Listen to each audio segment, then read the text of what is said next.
Okay, today's program on an increasingly important topic, voter suppression. And I'm going to start this by introduction by reading an excerpt from Heather Cox Richardson's Letters from an American. And this is what she posted last night. If you don't follow her post, I encourage you to do so. And we'll put a link on our website at some point so that you can actually subscribe. But this is what she wrote. On Monday, we learned that after last year's election, John Eastman, a well-connected lawyer advising former President Donald Trump, outlined a 6-point plan to overturn the outcome of the election and install Trump as America's leader. They plan to cut the voters' actual choice, Democrat Joe Biden, out of power. As Trump advisor Steve Bannon put it, they plan to kill the Biden presidency in the crib. This appears to have been the plan that Trump and his loyalists tried to execute on January 6th. That is, we now have written proof of an attempt to destroy our democracy and replace it with an autocracy. Arguing that they have to stop the voter fraud, they have falsely claimed that the election was thrown to Biden, and Republican lawmakers in now 18 states have passed more than 30 laws to cut down Democratic voting and cement their own rule. Trump supporters have threatened election workers, prompting them to quit, and have harassed school board members and local officials, driving them from office. Although attorney generals are charged with nonpartisan enforcement of the law, we learned earlier this month in September 2020 that 32 staff members of Republican attorney generals met in Atlanta, where they participated in war games to figure out what to do should Trump not be reelected. The summit was organized by the Rule of Law Defense Fund, the fundraising arm of the Republican Attorneys General Association, and they sent out robocalls on January 5th, urging recipients to march to the Capitol the following day to stop the steal. And her letter goes on to highlight the Republicans' concerted effort to move us away from democracy to an autocracy. I think this should be terrifying to every American. And that's part of why we're having this conversation today. The DWC works on a wide variety of political issues impacting our lives and our world, and it's often difficult to decide which issues are most important. But clearly our ability to make a difference with respect to any of these issues depends on our democratic country, where every citizen has an opportunity to help decide on policy, and the elected officials who will create our laws. And our democracy, as we know, is seriously threatened today. The capture of the party by Donald Trump and the Republican Party's support of the growing rejection of any legal institutions of government, mainstream sources of information, and media and civil order are concerning. The DWC plans a program on this other topic in the near future.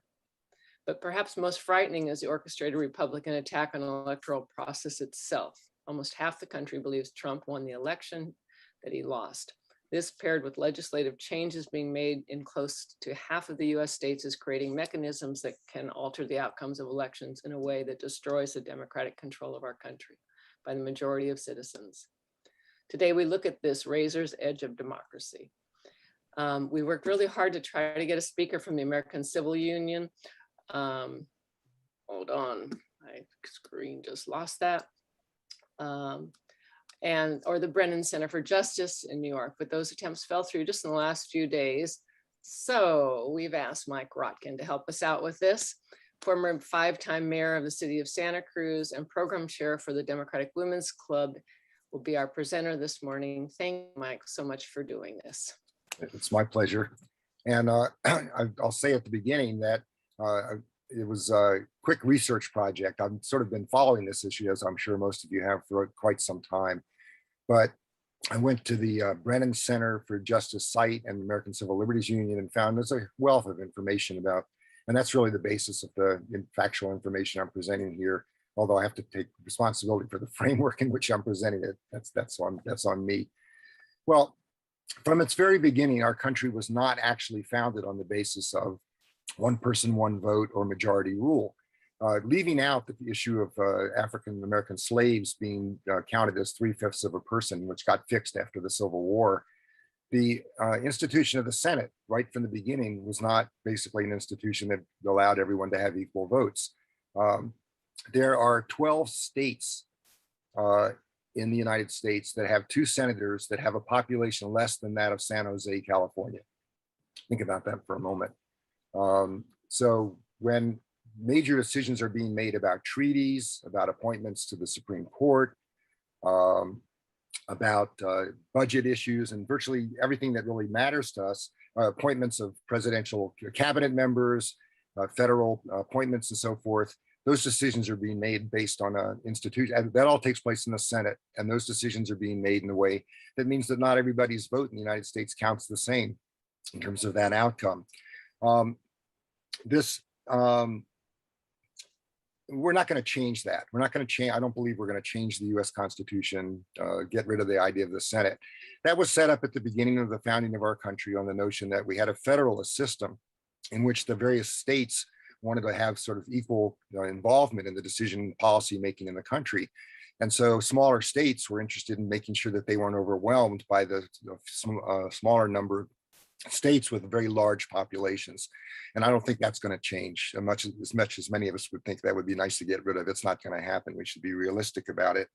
But there's been a conception, I think, and certainly in the last 30 years, 40 years, that we can overcome this, but by the fact that demographic changes are suggesting that even in some more rural states, urban populations are growing. The number of people of color is growing in these states. And so states that had previously had, with the 2 senators and stuff, we might be in a situation where you could get progressive kinds of legislation through at the national level and progressive appointments to various institutions, treaty decisions and so forth. That would change. Eventually, the demographics alone would sort of like present us with a better situation than we had in the past. And that continues to go on. Seeing that, the Republican Party, and this was led by Karl Rove, starting in the late 70s and into the 1980s, and then really got serious in the 1990s. Karl Rove, Republican strategist, came up with the idea that the Republican Party needed to find some way to suppress the vote of urban populations and people of color. They've worked on this on a number of different levels. I'm going to talk about 3 different levels here, one of which is suppression of the vote, the second of which is gerrymandering, explaining what each of these things are, and the third has to do with just directly taking over the electoral process and making sure that the decisions are made not by nonpartisan, traditionally by nonpartisan city, county clerks and other state representatives, but in fact by partisan legislatures or groups that they appoint to actually run the elections, determine what the outcome was. And that's a little bit about what Laura Lee was talking about and Heather Cox in her piece the other day. At this first level, suppressing the vote, there's been action in half a year between January 1st and July 14th of this year. 18 states enacted 30 laws attempting to suppress the vote. And I'm going to give you some examples, actual concrete examples of these, what it means to what they were doing to try and suppress the vote. And these are decisions made by state legislatures changing the laws about voting, the voting process, the electoral process. I'm just going to quickly run through this list. Shorten the window to apply for a mail ballot. Make it harder to remain on an absentee voting list. Eliminate or limits sending mail ballot applications to voters who do not specifically request them. Restrict assistance in returning voters' mail ballot. Limit the number, location, or availability of mail ballot drop boxes. Impose stricter signature requirements for mail ballots. Impose harsher voter ID requirements for mail voting. Impose harsher voter ID requirements for in-person voting. Expand voter purges or risk faulty voter purges. Increase barriers for voters with disabilities. This is my favorite. Ban snacks and water to voters waiting in line. Eliminate election day registration. Reduce polling place availability, locations or hours. Increase the number of voters per precinct and limit the early voting days or hours. These actions are pernicious, and it would be laughable to refer to them as these legislatures have as voter reforms. But I think it's worth noting, as Stacey Abrams has shown us in Georgia, this voter suppression can be overcome. Abrams was able, along with others in Georgia, to use the actual suppression as a way of getting more people to participate more actively in the voting process. They sort of like summoned people up to kind of take the courage of the civil rights workers of the 1960s to, like, suffer through waiting 5 hours in a line without, water or whatever delivered to you. And whatever the other kinds of things, make sure that you make the extra effort to make your vote. They're trying to suppress your vote. That shows you how important your vote is and so forth. So while this voter suppression is terrible and outrageous and not a democratic move, but quite the opposite, it's not something I think in the end is something that we couldn't overcome. I think organizing work could overcome it. It's not the most dangerous of the things that are going on with the Republican Party right now. The other efforts, I think, are more serious and have the potential of actually sustaining a lack of democracy over the long haul and be something to be very, very difficult to undo, even no matter how well you might organize. So the first of these is gerrymandering. Gerrymandering is named after a politician named Jerry, and last name was Jerry in England. And it's the idea that you organize the voting districts in such a way that you marginalize various populations by putting them into other districts so that you end up counting the vote of some people less than others. You sort of suppress the vote of folks on a permanent kind of basis. State legislatures typically in the past had set the precincts or the voting districts that people voted in and are the ones that are sort of carrying this kind of stuff out. So as many as 20 states right now have a disproportionate impact where people's votes are undermined through this gerrymandering process. And to get a sense of this, I'm going to look at one place, Pennsylvania. In Pennsylvania, the GOP organized precincts so that 13 of the state's 18 congressional districts are held by Republicans, and only 5 held by the Democrats. But the Democrats actually won 51% of the vote in Pennsylvania for congressional seats. They had a majority of, so if you didn't have gerrymandering, 51% of the congressional representation from Pennsylvania would be Democratic, the majority. Right now, they only have 5 out of 18 Congress members based on this gerrymandering process. Now, once this gets in place, think about it, it's self-perpetuating. You have ultimately a Congress that ends up disproportionately representing certain kinds of constituencies or demographics. And in the end, how do you undo that once that process has begun? Because the next set of laws are going to be passed by that legislature, by that Congress. So once this stuff gets in place, it's very, very difficult to undo. There have been some places where they've set up nonpartisan redistricting committees and so forth, which is one way around this kind of a problem. It has other issues. It's still messy and difficult to redistrict.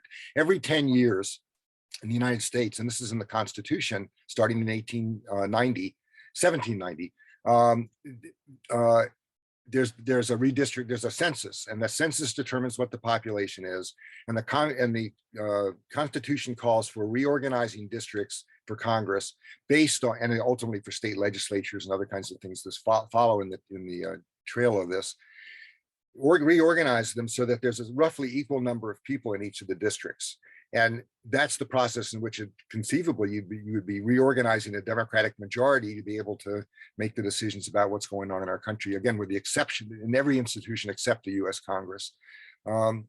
However, that process has been really disorganized since that process has happened. So once this process gets underway, it's very, very difficult to undo it and to try and figure out, to understand some of the impacts of it. Let's look at Texas. I know everybody on this call has probably heard about the Texas abortion law that was passed recently that outlaws abortions before a woman might even know that she's pregnant, given biological processes. And the majority of the Texas legislature voted to put this in place. However, a majority of people citizens in Texas are in favor of Roe v. Wade and abortion. So despite the fact that a majority of the citizens in the state support abortion, the legislature, an overwhelming, based on gerrymandering, a majority of the legislators in Texas voted for this horrendous abortion law. So that's one example. And I could go on for hours about examples of the kinds of things these Republican legislatures, once gerrymandered, have done. But that'll give you an example of how extreme the outcomes from this can be.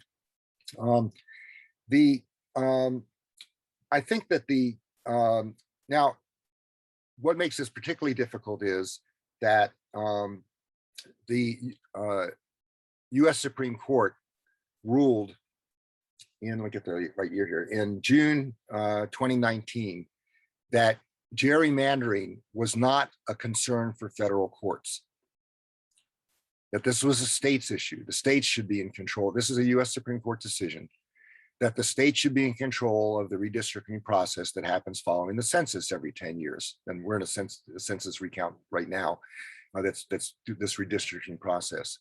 What that means is appeals to the US Supreme Court, there was an appeal and the Supreme Court refused to hear the decision, and they gave a reason, the majority gave a reason for why they refused to hear this, in which they made the decision that basically this is not an interest for the federal, not just the Supreme Court, but for federal courts in general. So you can't go for relief going, what about one person, one vote? What about the basic idea of majority rule? It's enshrined in the Declaration of Independence and the Constitution.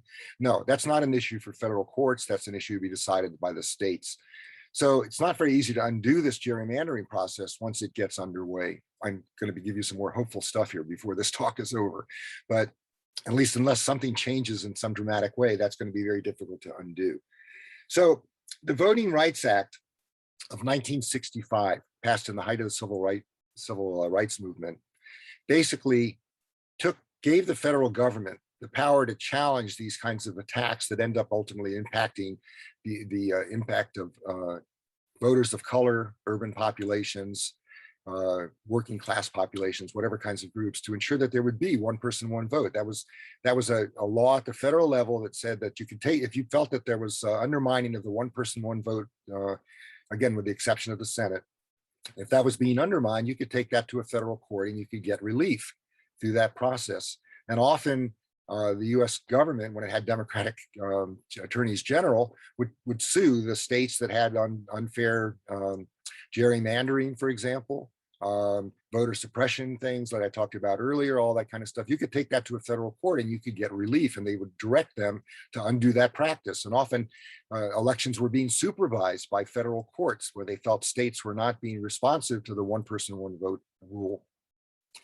However, get the date on this one. In 2013, the US Supreme Court majority, appointed by Republican presidents and ratified by a Republican controlled US Senate, declared that Supreme Court declared the 1965 Voting Rights Act to be unconstitutional. And the reason they gave was they said, well, the conditions that led to it, the findings in that law passed by Congress no longer existed. That we no longer, in effect, we no longer really had racism in the United States. We're in a situation where we've gone beyond it, and therefore the federal courts no longer needed to be involved in supervising elections, that you could leave it to the states. There was no longer a problem with this. And they invalidated the 1965 Voting Rights Act, declared that it was unconstitutional, in fact, because it was imposing federal control over things that should be under the control of the state in terms of the federal system that was set up when our Constitution was formed. And there are two ways we can get at this. One of them, which is to get a different decision out of the US Supreme Court. And I'm going to talk about both of these. The other of which is to have a new Voting Rights Act, which makes new findings, and the court would have to, again, their reason for dumping the 65 law would disappear if in fact Congress found that no, racism, they make new findings and provide facts to support them and so forth. That of course racism has not ended in the United States, all the things I'm talking about are examples of how it still exists. And they would be able to basically put the federal courts once again in charge of these states, at least 20 of them, that are passing these kinds of laws that are basically undermining one person, one vote and majority rule.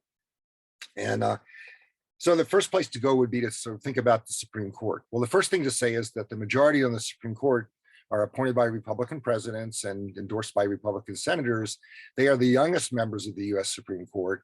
the idea that somehow just the accidents of people's lives and things that happen and so forth will result in a different kind of Supreme Court, pretty unlikely outcome given what's going on right now.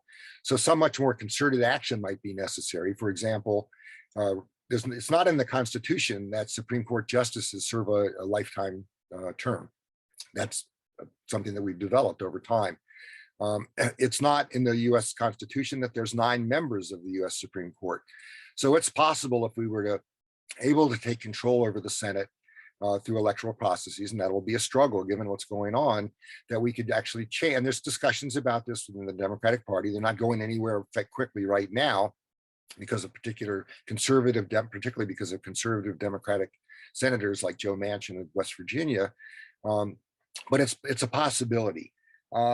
Another possibility, of course, would be what I would call wishful thinking. Maybe John Roberts, the head of the Supreme Court, doesn't want to go down in history as the guy that was personally responsible for completely undermining democracy in America.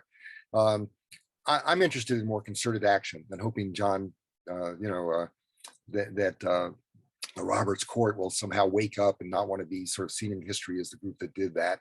It could happen, but I'm not going to hold my breath. So the question would be, can we get Congress eventually to change the nature of the Supreme Court such that it reflects better the population of the United States and based more on the principle of one person, one vote and majority rule? I think the better way to think about all of this is to think about possible action by Congress. And there's some hope for, there's some room to be optimistic. I mean, not to get carried away with this, but the Democrats are seriously considering the possibility of a new Voting Rights Act. Right now, Amy Klobuchar introduced the Freedom to Vote Act, which is being considered in the US Congress. It's the successor to the For the People Act, which basically was reestablishing the 1965 law with new findings. This is a little weaker, but it's still a very strong law. And it has lots of protections that would be very, very important if we can get it passed. And Joe Manchin has expressed interest in support of this. Now, we'll see in the end where it comes out. And he's not alone. There are a number of other more conservative Democratic US senators who are thinking about the possibility of doing this. There's a lot of pressure being put on them. You could, as it was said in the introduction by Laura Lee, if you don't have a democratic rule, all the other things that we're concerned about go out the window. How do you make the changes that you want to see in policy on whatever issue you're concerned about? The environment, issues about social justice, issues dealing with racism or sexism or economic issues, all those kinds of questions. How do you get at them if you don't have a democratic institution at the federal level to make it happen? So this law, I'm going to give you some of the provisions in this law that's being proposed. And as I said, it's moving forward. It has serious support, including Joe Manchin at this point. And the question is how we would actually make this thing happen. And there's room for political action here. And Renee Block, who's on this call, and others, and I'll talk about at the end of this call, ways you can weigh in or contact groups that are working on trying to get this law through and get people elected to office who would support this in the long run. But the protection for millions of Americans, these are the following protections in this Freedom to Vote Act. First, it requires every state to have automatic voter registration. It makes Election Day a federal holiday. Every eligible citizen can request a mail ballot and drop it off at a secure drop box if they so desire. It restores federal voting rights to returning citizens who have been released from prison after serving their sentences. And right now, something like 1/3 of the men in the African-American community are not allowed to vote because they, at one time or another, served in jail in a way that they were then stripped of their vote. So that's a significant change, that one by itself. It includes targeted protections to ensure underserved and vulnerable communities, such as those with disabilities and Native Americans, aren't disenfranchised through no fault of their own. It also addresses the flood of undisclosed dark money in the electoral process and creates the option for matching funds for House candidates when states opt in, modernizing and expanding federal campaign finance reforms passed in previous decades. And most important of all, as states begin to draw their voting maps for the next decade, the legislation bans partisan gerrymandering and makes it easier for judges to strike down maps that unfairly entrench one political party in power and deny communities of color fair representation.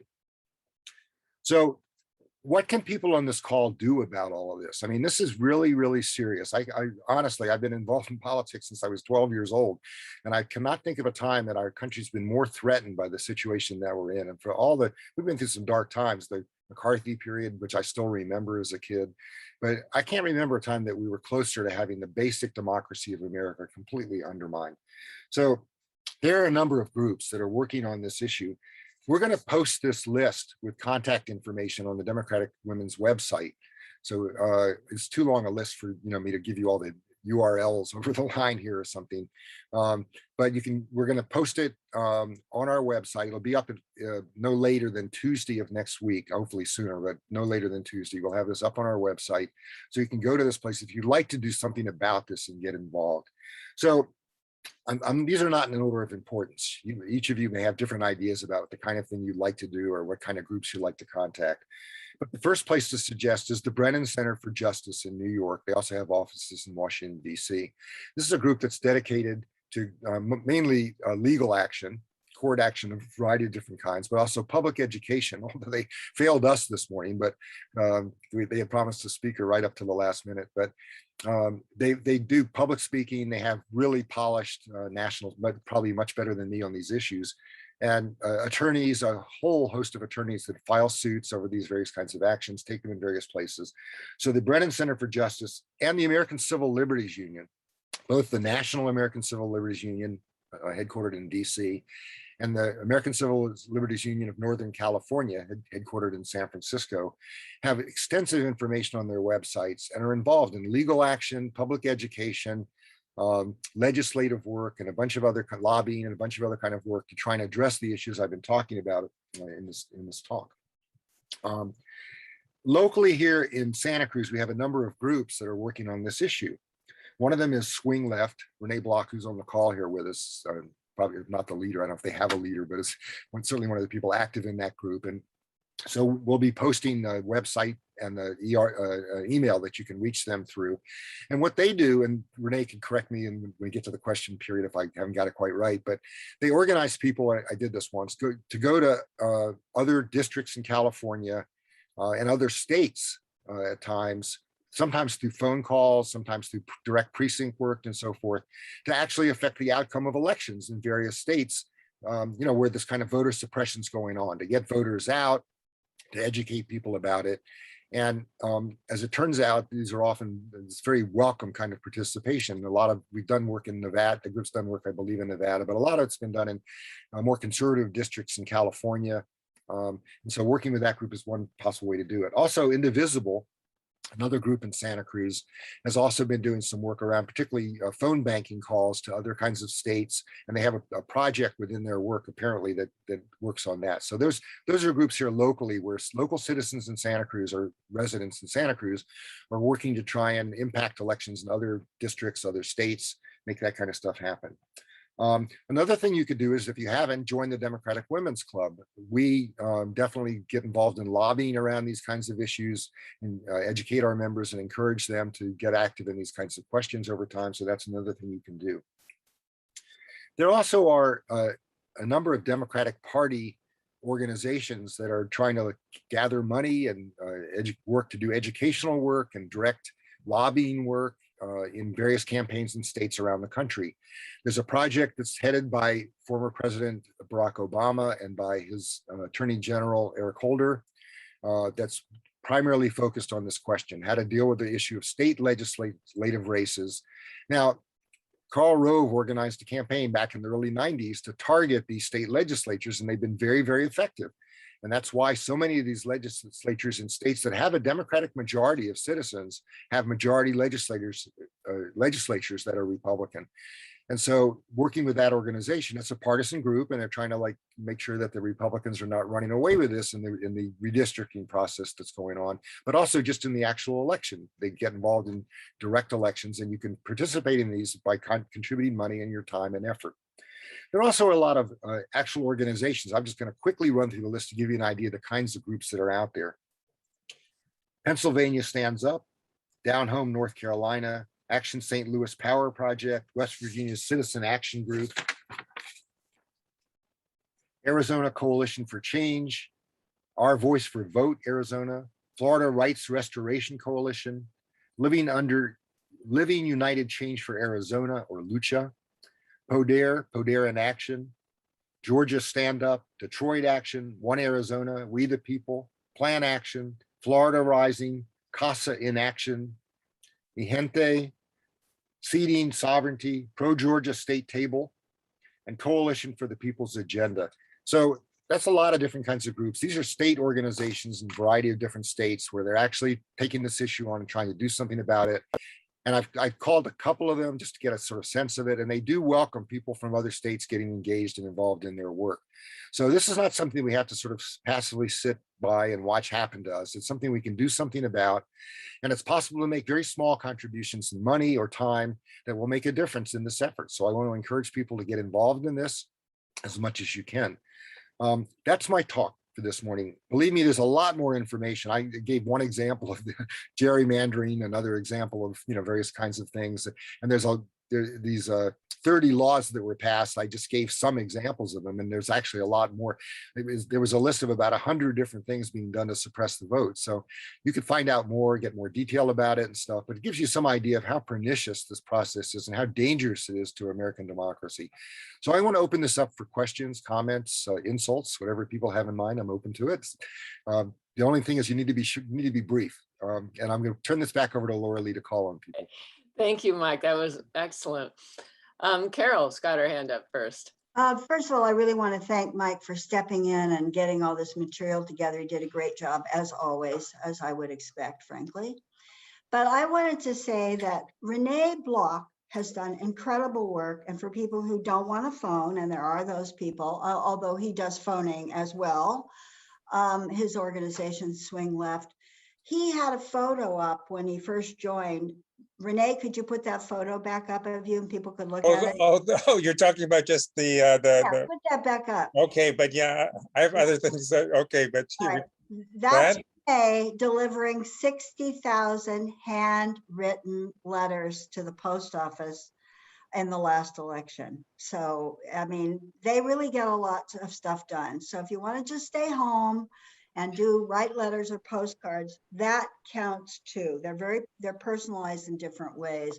We had one board member, I think, Rena, said she did 2,000 letters at home over a period of weeks. And, so it's really possible to have an impact, from the privacy and comfort of your own house. Thank you. And thank you, Renee, for all that work. Sure, yeah. No, that was great, pulling that all together. I mean, on a few days' notice, that was amazing. Thanks for doing that. Thanks, Renee. We did actually locally, we did some, calling on this matter, and then we got overwhelmed with the recall election. And it was beyond our bandwidth, but really the best in terms of phone banking, Common Cause has outstanding operation, and I will put that in the chat, and that's going on almost every day, right there.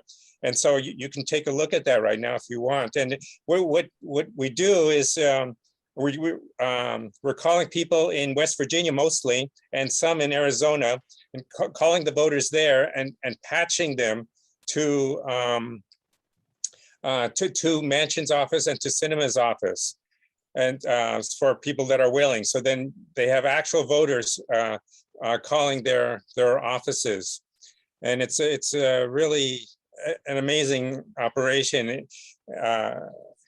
So anyway, yeah. So mostly it's for Manchin, some for Sinema, and anyway, I just wanted to share that's really it does take a little bit of ability to do this kind of thing, but it's great, and it's rewarding, and it's really the best way to influence those two senators. They are on board, as you mentioned, actually for the act itself, but it's a matter of modifying the filibuster, which is the real gray area, and so that has to be either carved out, or preferably even better to have a talking filibuster.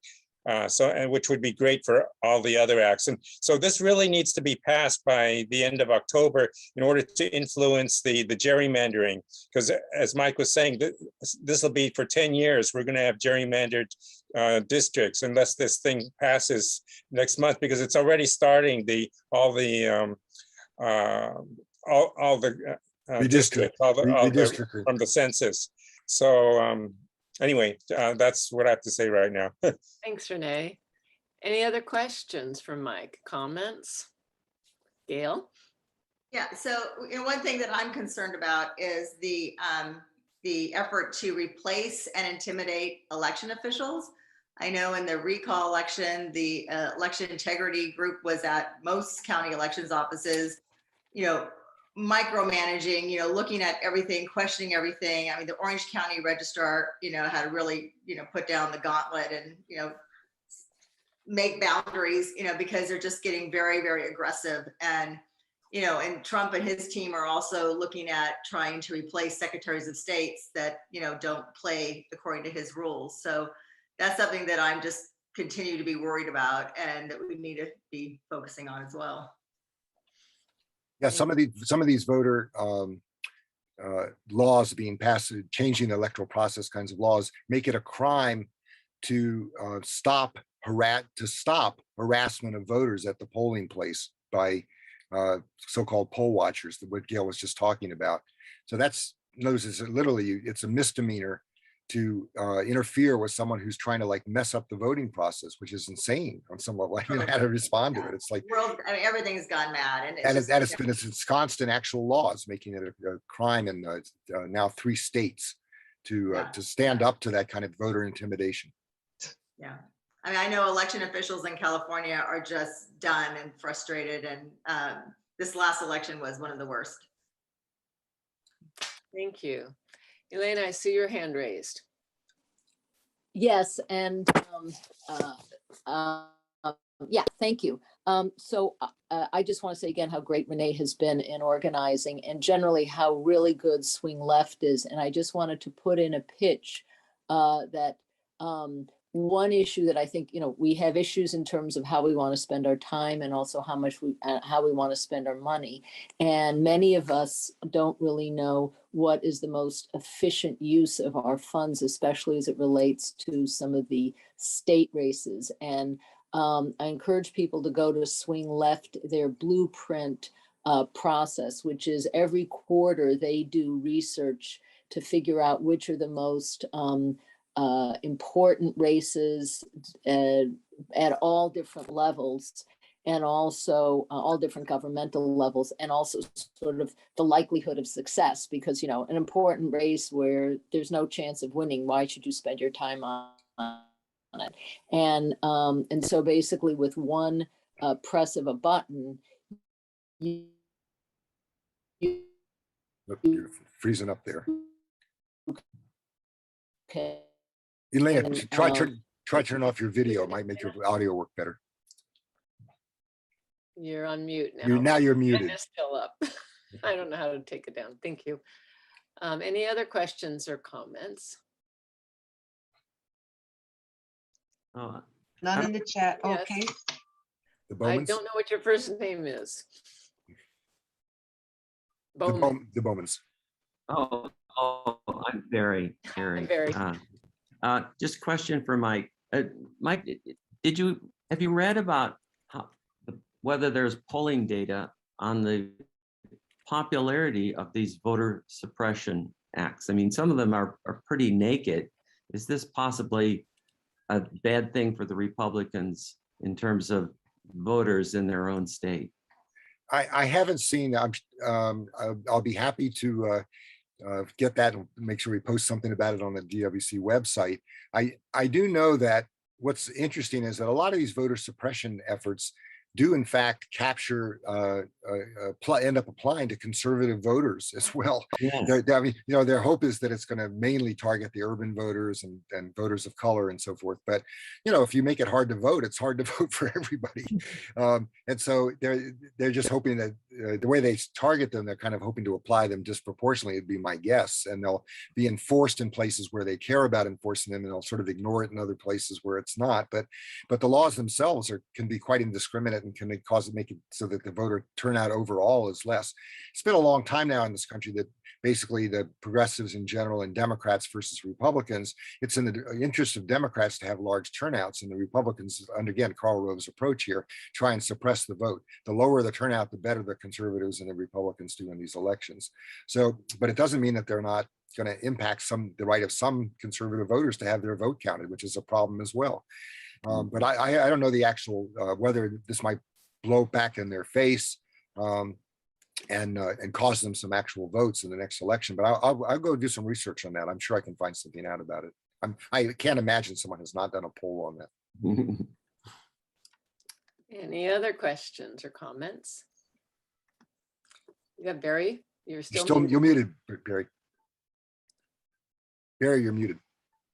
Okay, Right, I just want to say, with this background, generally bad news, we should all pat ourselves on the back for the vote in the recall. I mean, 2-1, that was amazing. I think California just really stood up and said, no, this is ridiculous. No, and if you're looking for a reason for optimism, and that we need that these days, God knows we need that these days. You look at Stacey Abrams' work, and she's not alone. She's a representative of a lot of people doing work on the ground. But in Georgia, we're really able to turn around the voter suppression efforts there and use them as a tool for sort of getting their voters out to say, like, stand up like your parents and grandparents did in the civil rights movement in the 60s, and get out there. And, if you have to stand in line for 5 hours, that's what it takes to make a difference in the world. And, it basically was really kind of a pitch to people, and it was very, very effective.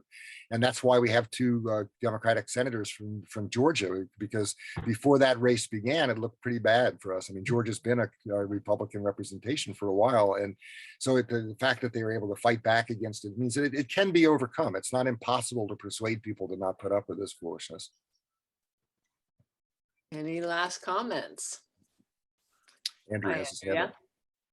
Yeah, thanks. First, thank you, Mike. That was really thoughtful and well prepared.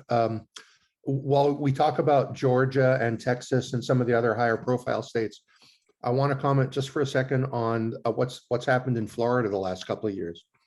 So in 2018, the Florida voters passed a bill that would restore voting rights to people coming out of the prison system. And that represented over 1 million people in Florida. And that passed with 64%, almost 2-1, which was pretty startling.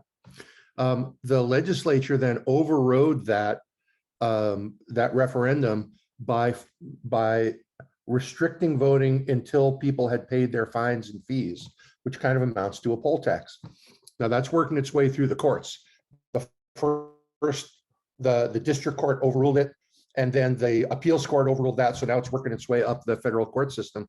But just a cautionary tale, Mike, exactly as you brought up, of the battle between the will of the people and when you have these gerrymandered legislatures that are trying to nullify that. So just a cautionary tale.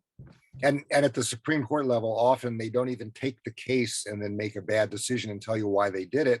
They simply decline to take, the majority declines to take the case. And so, where you look to the US Supreme Court to sort of defend the Constitution, and again, there's a kind of an irony here, because these are supposed to be originalists that are in the majority on the court, who believe that, they're carrying out the will of the founding fathers. And the fact of the matter is, they won't even take a case that so clearly impacts issues related to the Constitution as it was being formed. Thank you. Carol, you have a question or comment? You're muted. You're muted. Sorry, muted. Am I unmuted now? Yeah. I Yes. just want to say to anybody who's on the call right now who doesn't know that Andrew Goldenkrantz, who just spoke, is chair of the local Santa Cruz County Democratic Party now. So just know, who Thank you, Andrew. people are. I also would point out in terms of Andrew's comment, There are more people in prison in Florida than in any other country in the world, Gee. just in that one state. Think about that for a minute.